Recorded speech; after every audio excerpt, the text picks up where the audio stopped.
Ksamili është një vend i vogël i cili vitet e fundit po njihet si Maldivet e Shqipërisë. Bukuria natyrore e tij, me plazhet e kaltër dhe ujërat e kristalta, tërheq çdo vit turistë nga vende të ndryshme të botës. Për banorët turizmi është sektori kryesor i jetesës dhe pjesa më e madhe e familjeve mbështeten në këtë sektor. Ata kryesisht merren me turizmin, duke ofruar akomodim, restorante dhe shërbime të ndryshme për vizitorët.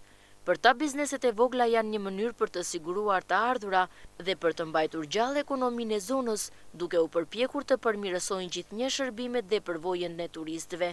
Është vendi, klima e pastër, deti i pastër janë të gjitha. E ushqimet e gjitha, po thoj se mirë, po përndeve mirë është rregulluar diku. Jo keq, në krahasim nga vjetet tutje. Ka patur investime? Po, goxha investime. Gjithë këto rrugë janë bërë, vjetë bën gjitha. Po që investime të mira. Dhe po vazhdojnë akoma mirë. Banorët shumica janë jashtë këtu, ne kemi gjerë plejt. Jeta shumë e mirë është, po goxha mirë. Për këta që kanë pushuesa që punësojnë shumë mirë. Nuk kanë kohën janë mirë. Ksamili tani jeton me të ardhurat e sezonit. Vijnë shumë turista. Dhe me biznes dhe me ndërtimin. Të gjithë kështu punojnë këtu. Ne jemi të kënaqur. Jo, më të shumë do të janë të ardhur. Nuk ka. Të ardhur nga çdo vend. Ju vetë nga jeni? Nga Tepelena. Po. Kam 25.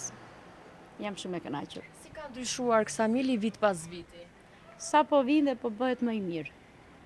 Sa po vinë dhe po bëhet më i mirë. Po vinë shumë turistë, jemi të kënaqur me turistët që vinë.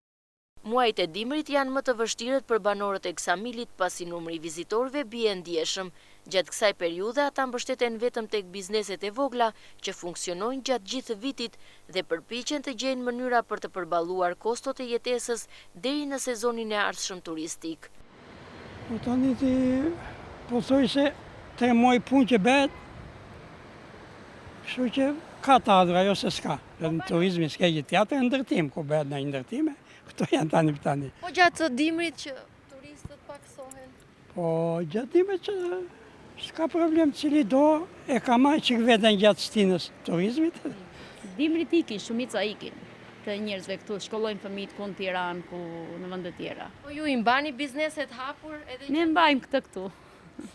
Kurse fëmija arrin Tiranë, është pak më e vështirë. Se sa do, si që i merr ato lek do jetë shpraf në ndërtime, në rregullime.